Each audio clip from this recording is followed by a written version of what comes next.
Hello, friends in the different corners of the world, and welcome to the Substance Abuse Family and Community Intervention Program. My name is Theunis Botha, and this is our space for real conversations about recovery, healing, and life transformation. Together, we continue to learn how to respond with compassion and with wisdom. Without wasting time, let's dive into today's episode.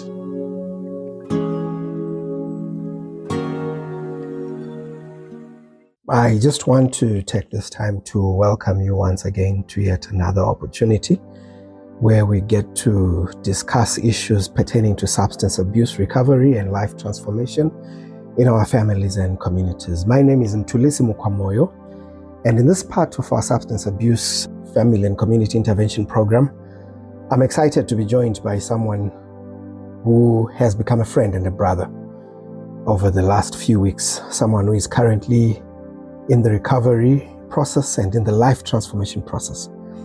And he has graciously agreed to share part of that journey with us as we continue to educate members of families and communities across Zimbabwe and beyond. And I'd like to thank you, Mr. Botha, Mr. Theunis Botha, for being here. And I'll give you this chance, an opportunity just to briefly greet everyone who is going to be listening to this. Good day, everybody. Theunis, thank you so much for the opportunity to be able to speak with you and to everybody out there. I do appreciate it. Thank you so much. The conversations that we are having are very serious ones. And I'm sobered every time I think of the impact that substances of abuse are having on people in families and communities. And just to have this opportunity to participate in a process perhaps of arming people with knowledge that will help them to fight the substance abuse problem is a humbling honor that God has given us. And I'm praying that it's going to be of value to somebody that is listening out there.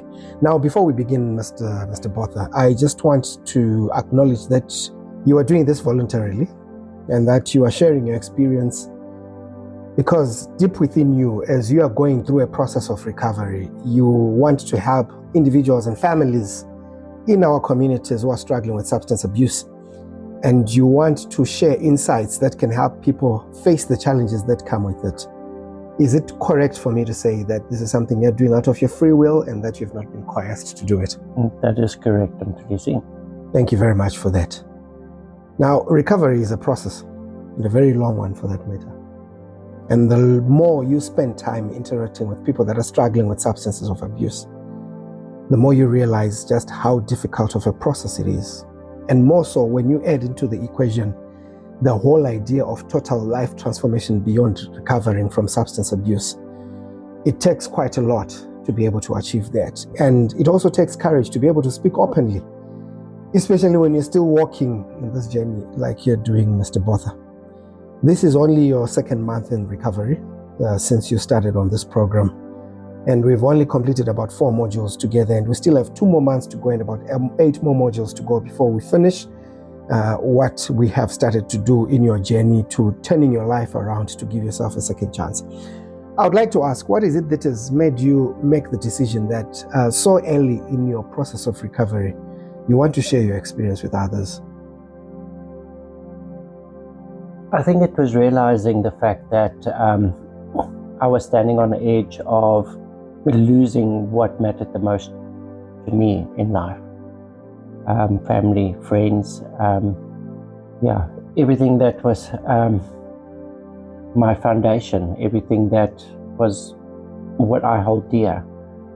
Yeah, I think the realization of I'm just not prepared to do that. Yeah.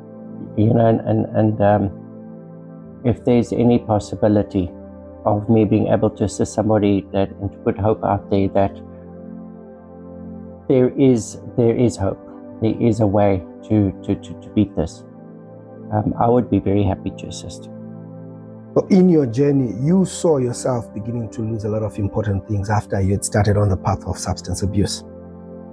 And you feel like there's a lot of other people out there who are experimenting with substance of abuse, perhaps for whatever different reasons, and who have also started to realize that they are losing more than they bargained for, and they don't have hope.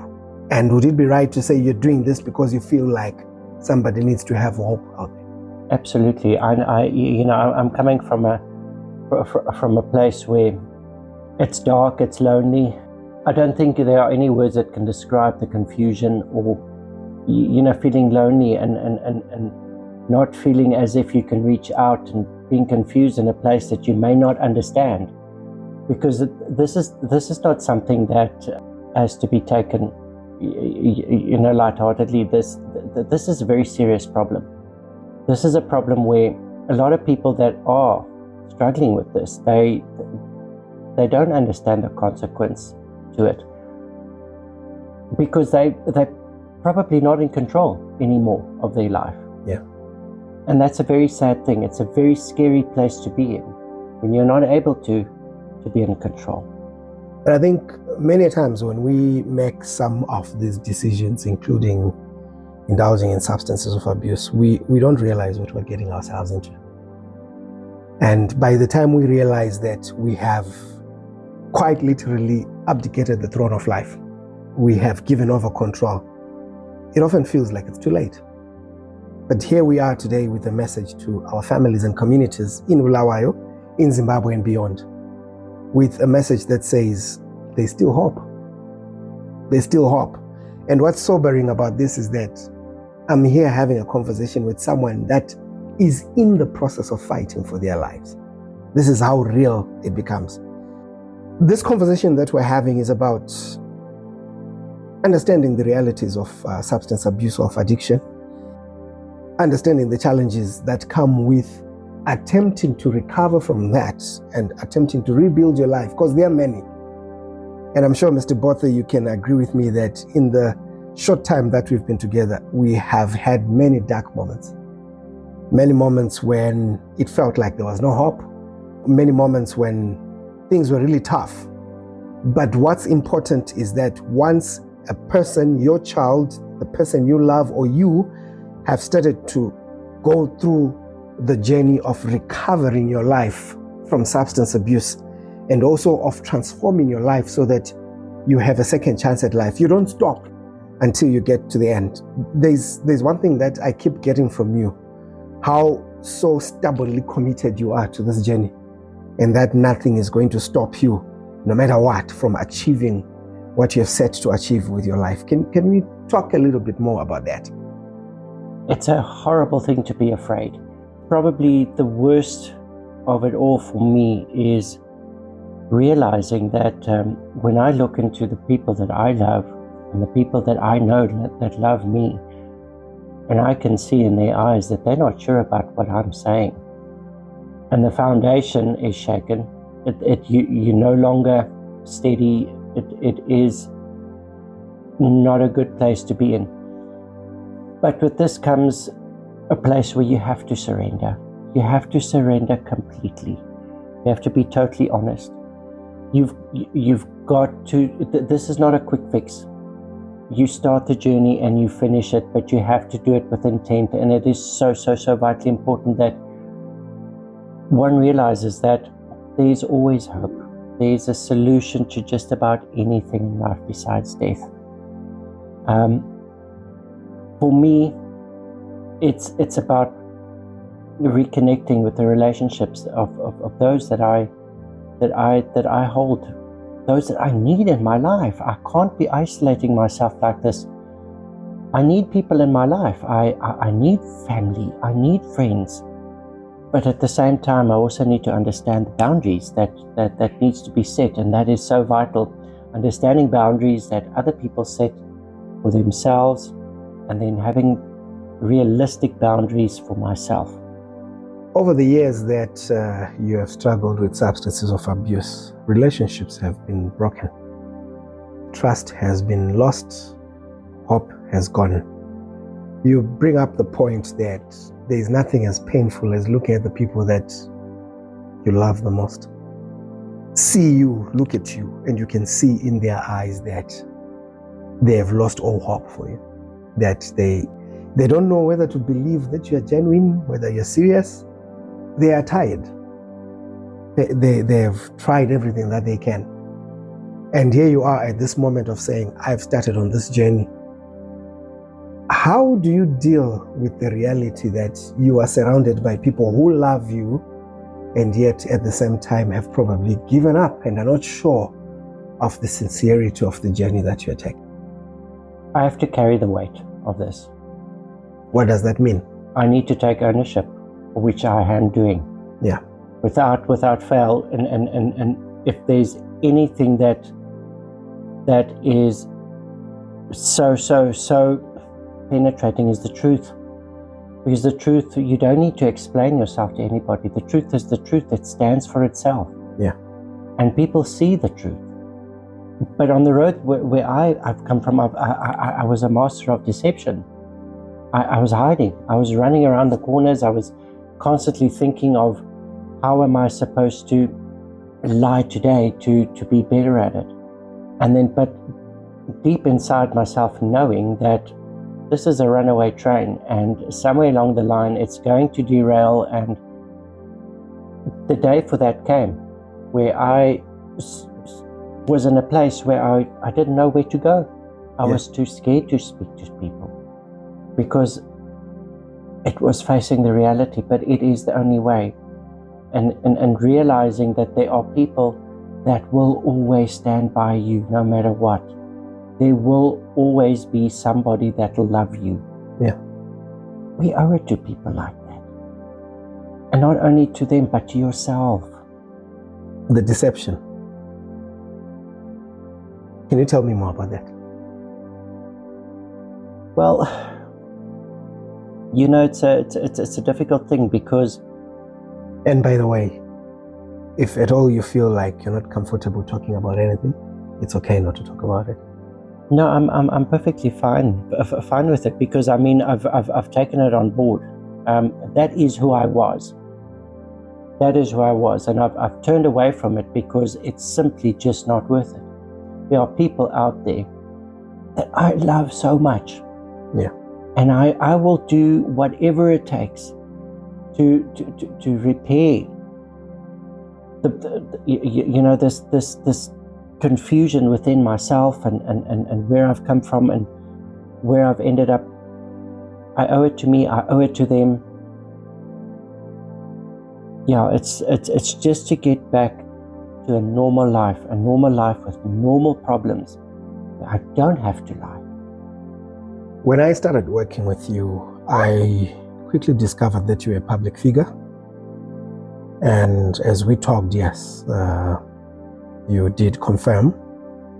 Not only were you a person that was known to the public, but you also worked in a public-facing industry in hospitality and tourism, which put you right in the front of things. And when the struggles of your life started, a lot of what happened publicly. I recall when I was doing some background research as we were starting to work together, seeing some opinions and some comments in the public sphere, in social media, commenting on some things that were going on in your life. How has it been for you to have had such a public life and to have had success in that public life, and then when the brokenness of your life started to manifest or to show, to see it playing out so publicly? Let's talk about that burden. Let's talk about that weight, that heaviness.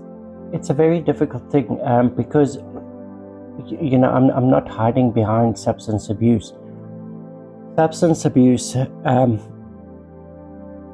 a lot of times comes from, there's a reason for it. Yeah.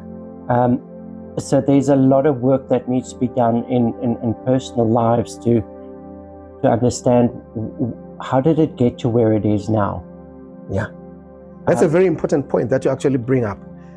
Many times we make the mistake of focusing on the substance abuse problem. Yes. But in reality, if we're to slow down and really look deeper, there's a reason why someone may find themselves in the struggle with substances of abuse. And like you're saying, a more holistic approach is needed. Instead of just focusing, let's detox, let's withdraw a person from substance of abuse. How about going down, back to the starting point? Where are the foundations of the struggles or the brokenness of a person's life? But the public doesn't know that. And that's a very sad thing about it, Mtlisi, because, you know, the public is very, very judgmental. Yeah.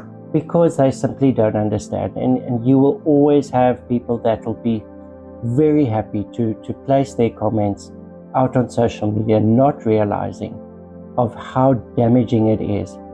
3/4 of the people that are facing these struggles are not bad people. Yeah. They are not bad people. They have a problem. And addiction is a very nasty thing. And that comes 3/4 of the time, it comes from somewhere. It comes from some broken, hurt area that has led to it. And it's used as a scapegoat to ease the pain. And what you say is so true, you things. know, because like you're saying, most of the people that I've had the humbling opportunity to work with as they go through the journey of fighting substance abuse are good people, very good people, who just happened to take one wrong turn in life. And that started to define everything that they were. And yet in reality, there's so much goodness in them. What difference would it make for families and for communities to understand that their loved ones many a times are good people who just happen to have fallen on the wrong path of life? It's true, you know, and I'm speaking for myself here. It can happen to absolutely anybody. Pastor? Anybody. Medical doctor? Anybody. Policeman? Yes. Lawyer? Absolutely. Judge? Absolutely. The president's son? It can happen to absolutely anybody. Nobody is safe from it.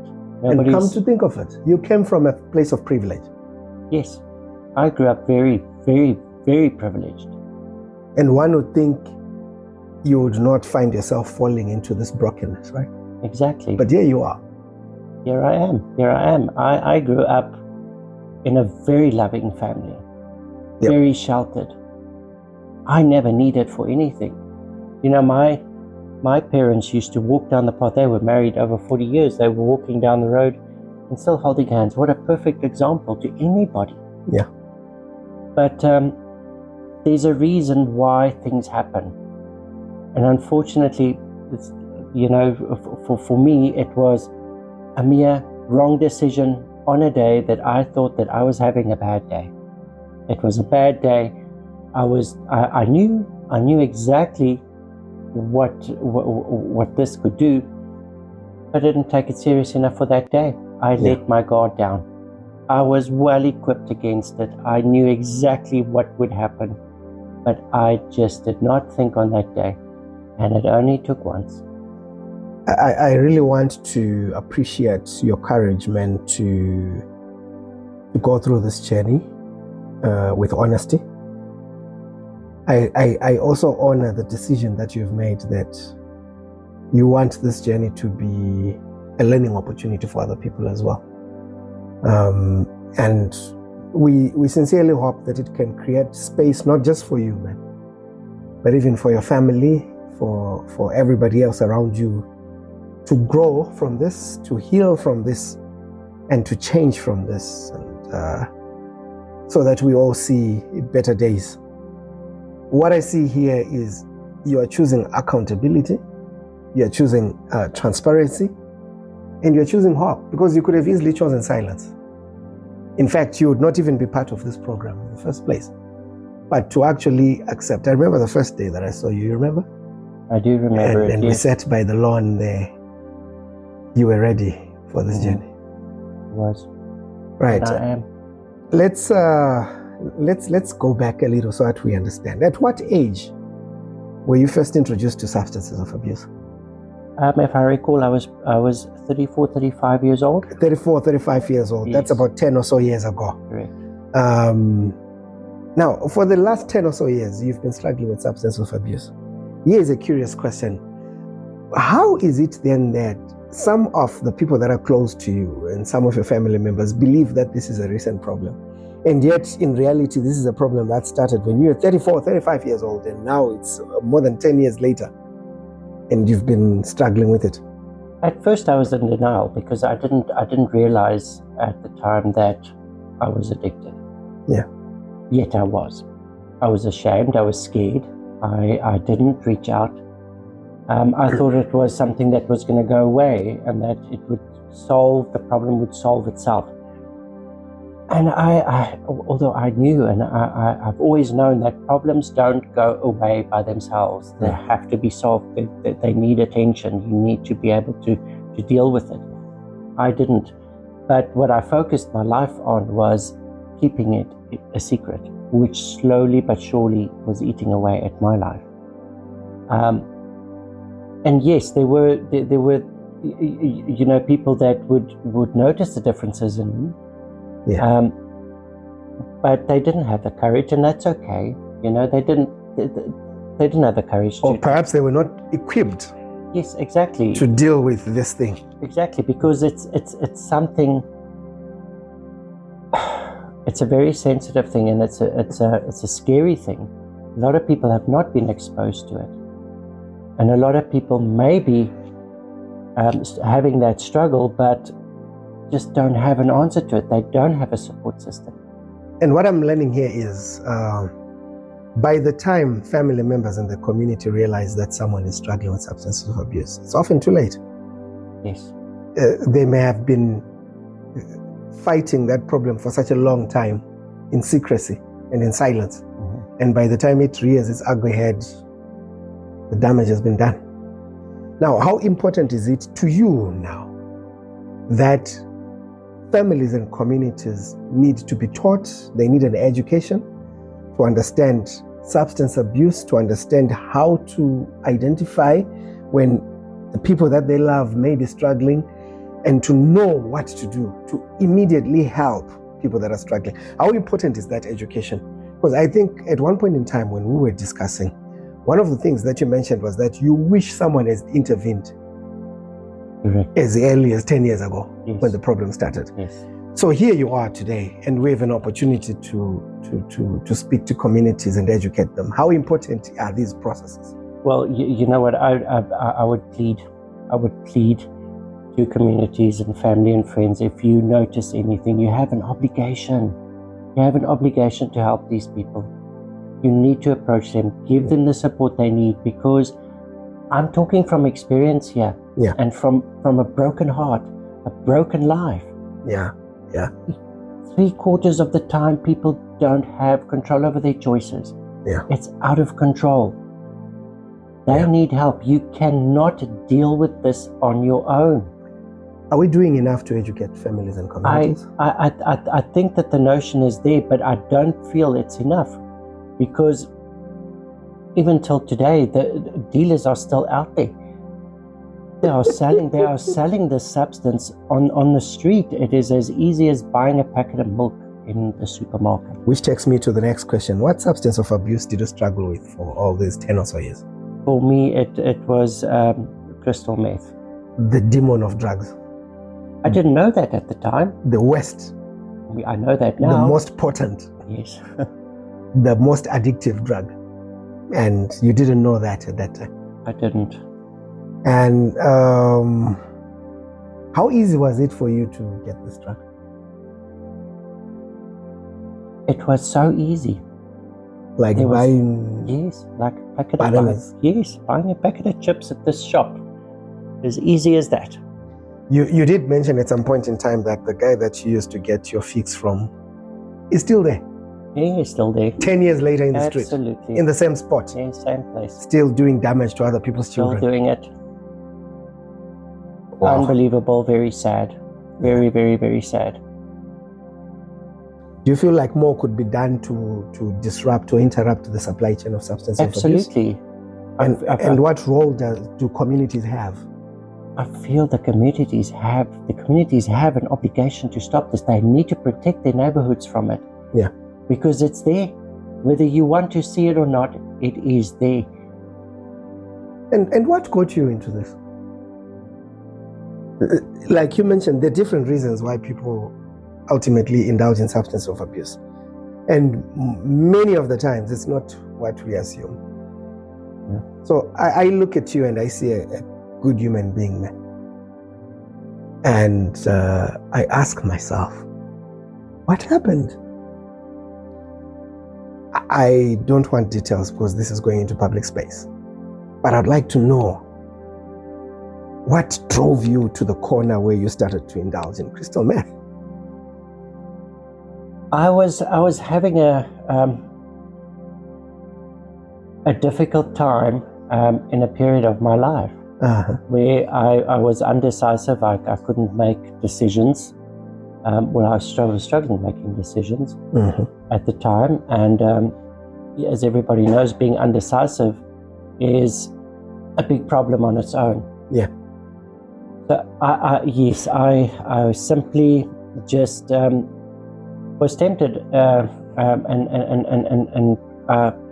I indulged in it from a person that I knew at the time. It was a very simple thing. It just said to me, "Look, you'll feel better after this, and just relax." For me at the time, I have to be honest, I thought maybe it would be having a couple of drinks, just relax and get over it. But that's not the case. And then, boom, you try it. That's it. I tried it. You are flying like a bird in the air, man. It was a wonderful day. It was a wonderful day. It was a wonderful day. But instantly addicted. I didn't know that, but yes, I was. Did you understand the risks of doing this at that time? I did know. I was told. I was educated on it. You were educated on it? I was educated on it. My parents. How did your education then fail you in that critical moment? Like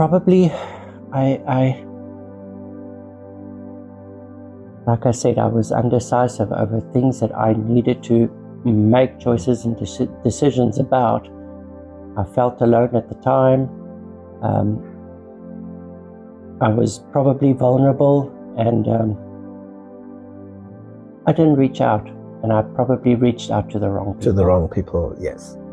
That's something that probably we'll talk about in another conversation. I'm still interested in understanding. At some point, you begin to realize, I'm in trouble. Yes. That this is a problem. Yes. Let's talk about that. It's a very scary time because you realize, okay, this is an issue, because you can't take the fact away that you realize that your day needs to run on this. And what is it that made you realize this is now a problem? What were the signs? That I was needing it more and more. People that are so close to me were starting to doubt things that I was saying. I got panicked about that, and my way out was the fix. Yeah. My way out was the fix, and yet I was so saddened, and I'm this sad, broken person inside with no solution, nowhere to go, and just scared, so scared, so frightened about everything, and confused. And obviously it affected many aspects of your life. Yes. There's a certain point where you begin to realize this thing is really messing me up. It's ruining me. Let's talk about the impact that it had on yourself as a person first. Then we'll talk about the impact it had on your relationship with people in the family. And then we'll talk about the impact that it had on your professional life. So let's start with you. How did it affect you personally? Personally, I started, I was no longer confident. Yeah. And I know of the successes that I've had, and the quality of work that I've put. I dedicated 23 years of my life to hospitality. Yeah. And I did it with intent. I was successful. But the days came where it was no longer a priority. And I was working for the next fix. Correct. And you stopped caring about developing your career. Yes. About being exceptional at what you were doing. And at the same time was paying attention to the relationships in my life that mattered. Your family, for example. Friends, real friends, And the reality is that relationships got ruined. It did, because I started making decisions that I wasn't considering how it was affecting people around me. And how does it feel today? You are on the recovery path, man. You made a decision just about a month or so ago that you were going to turn your life around. But as we continue to work, you can confirm with me that we are confronted by the reality that many relationships were damaged. Yes. And some probably will never be. And some probably will never be fixed. Be salvaged, yes. And I'm willing to accept that. I'm willing to accept the fact that there are going to be good people out there that have known me, and that we've worked together or we've been friends, that they will never understand. Yeah. And they may never forgive or forget things that I may have done and said, and the letdowns, etc. But I can only live in hope now that I do have hope for myself.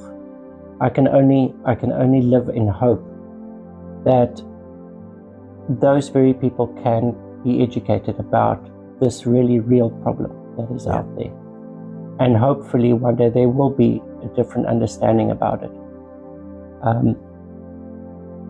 But I accept the fact that there are relationships that will never be salvaged. And which brings me to the impact that this whole season of brokenness, I prefer to call it a season of brokenness, because it wasn't just about substance abuse. Correct. There were a lot of other things that were going wrong simultaneously. And a lot of bridges that were being burnt, a lot of things that were going wrong. Your professional life was affected. You've worked very hard in the hospitality industry. But it was also in that space that your reputation got ruined. The dignity of life was taken away. The respectability of life was taken away. People saw things happening. People formed opinions, and some of those opinions may be permanent. And we've talked about this to the extent that there's a possibility that it may be very, very hard to find your way back into the hospitality industry, because people have memories about where you're coming from. Yeah. And they may not be willing to let go of that very quickly. Let's talk about that. How does that make you feel? What do you think about that? It's heartbreaking. It's heartbreaking, though I understand. Yeah. Though I have no choice to understand. I have to understand, because it's not their fault. It's not their fault. This is all on me. These are choices and decisions that I made. But at the end of the day, is like I said, I have hope for me now, because I know the choices that I've made now and the road that I'm on. Come hell or high water, it's gonna walk out the other side, and hopefully, by the grace of God, I could be a living example to others. I like how you say by the grace of God. There's a spiritual element to that. Yeah. There are things that we do which damage us, sometimes permanently. Yes. But the saving grace is in recognizing that God is able, even when we ourselves have given up on ourselves, and other people look at us and they think there is no hope for this one, even in God. But that's the moment that God comes in and He works a miracle in your life. And what I'm sensing in you is a deep spirituality, in the belief that God will come through for you. And that even when there seems to be no way, a way is going to be opened up, and one day Theunis Botha is going to be restored and reestablished in his place in life. I don't believe that people should be so condemning. I believe that everybody deserves a second chance. Yeah. But having given a second chance doesn't come on a silver platter. There's work that comes with it. You have to be able to earn the trust. Yeah. From those around you. And I think probably that's the hardest part of this journey. Having the conviction that I'm turning my life around. I'm working on it. But then being hit by that sober realization that I'm going back to a community of people who may not be as quick to believe in what I see in me like I do. So if you had a chance to speak to people that saw you being broken up, people that saw you lose everything that you had, the opportunities of life, the relationships, the dignity, and everything that comes with a good life. People who may be having doubt in their mind that we hear Theunis has gone into the program. What message do you have for them? I can only ask I can ask for forgiveness. I can ask for support, for love, for care. I don't expect it. Yeah. I do not expect it. I'm asking. That is simple. But I do realize that it's not something that I may get. I may not have it. Yeah. But that's not going to stop me, though. Let me just pause a little there, and I've shared this with you before, but maybe for the benefit of listeners. I can identify with what you're talking about because I come from a place of brokenness. And at some point in time, I made the decision I want to turn my life around. But the hardest part is that even almost 20 years later, there are people of consequence who refuse to accept that Mtulisi turned his life around. That's a hard thing to deal with. But I guess you get to a point where I hope he will get to understand there are certain doors that have closed that will never open. But that they are not the only doors that are there.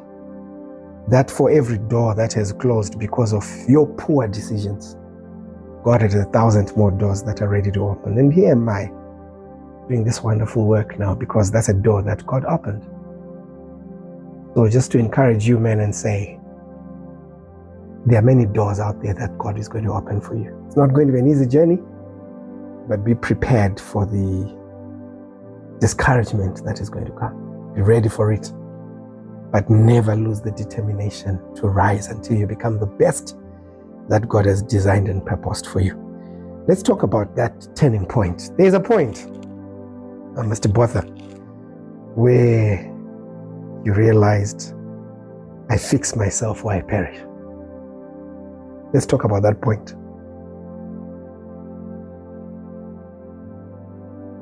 I realized that I had a greater purpose in life. Wow. I have responsibilities. The power of purpose. Yes. I have too much to be grateful for. Yeah. I have too much to be grateful for. I owe too much to people that have supported me and those that are still supporting me. Yeah. Till today, regardless of where I am in my life right now. And talking about support, today was a bad day, hey? Today was not a good day for me. And your brother came through. Yes, he did. And how did that feel, man? It was amazing. It was amazing. It just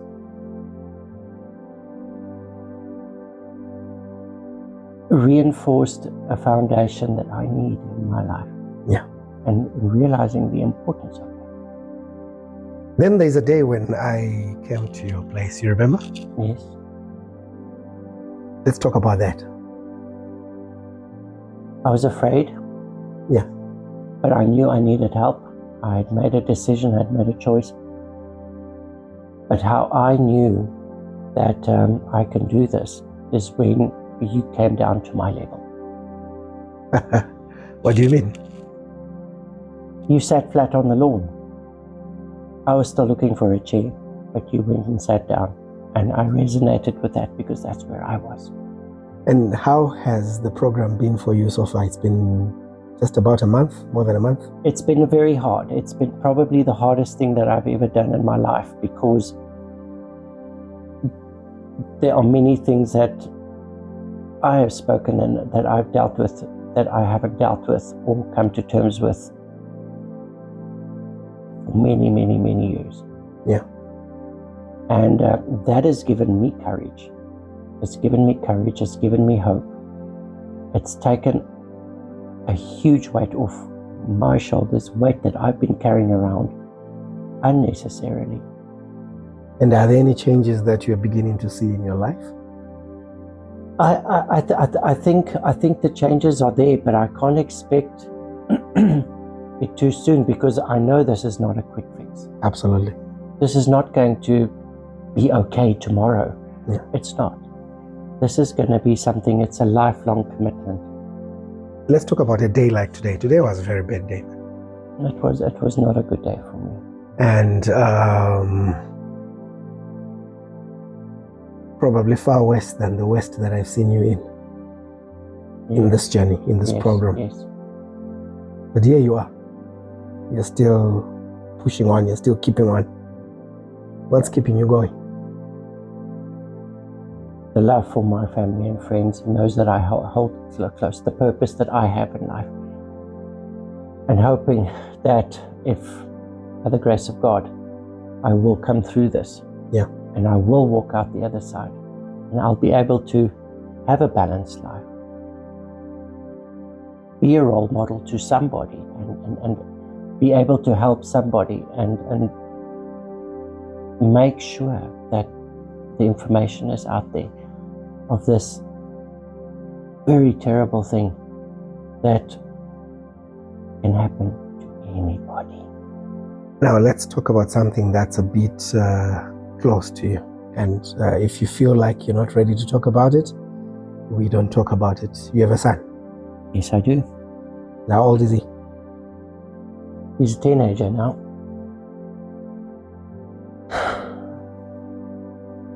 If you had a chance to sit down with him today, what would you say to him? That I'm still here. I always have been here. And that opportunity will be there for us to be together. I've always held on to that. I know that choices and decisions from the past have not been the correct ones. Yeah. But I also believe that is not supposed to be the future. And who is Theunis in 5 years from now? Well, I would like to be I would like to be on a road that's firmly back to stability in terms of my career. Finances? Yes, to be comfortable. Yeah. To be comfortable, but yet my focus, though balanced between work and social, I would like to have a balance of reaching out to communities as well, because I know how it feels to be alone. Yeah. In that struggle. Yeah. Not through no support from my family, because when my family got to know where I was, they were there immediately to support me. And you are here today in this program because of the support you're getting from your family. Correct. Yeah. But you don't always think that when you know you're human and you try and fight this on your own. Let's future pace into 5 years from now. And I want the Theunis of 5 years from now to look at the Theunis of 2026 today. What does the Theunis of 5 years from now have to say to the Theunis today? Keep going. Why? Because there's a purpose out there. And what's that purpose? The purpose is to love unconditionally, to share the information, to owe the respect to those that gave you the respect. So when you look from the advantage of being ahead 5 years, do you feel there's hope for Theunis in 2026? Absolutely. Do you think you can tell him keep going no matter how hard it becomes? Yes, I can. Look, I understand there's going to be terrible days, there's going to be hard days, but I'm here with intent. And what message do you have to the families and communities that are listening to you right now? There is hope. Yeah. Reach out. Talk to people. Make sure you know what the consequences are of not paying attention to this. It is vitally, vitally important. You owe it to yourself. You owe it to your loved ones, to those around you, to the community. Mr. Botha, thank you so much. Wow, time flies. We've been at it for 45 minutes now. Thank you so much for sharing your story. Thank you, Lucy. And you understand that we are going to make this public. I do. Yes, I do. You are comfortable with that? I'm comfortable with that. I look forward to more conversations with you, man, as we go through this journey. And I hope that families and communities are going to be encouraged as we share these insights into the fight against substances of abuse. To all of you that are out there, may God bless you. Thank you.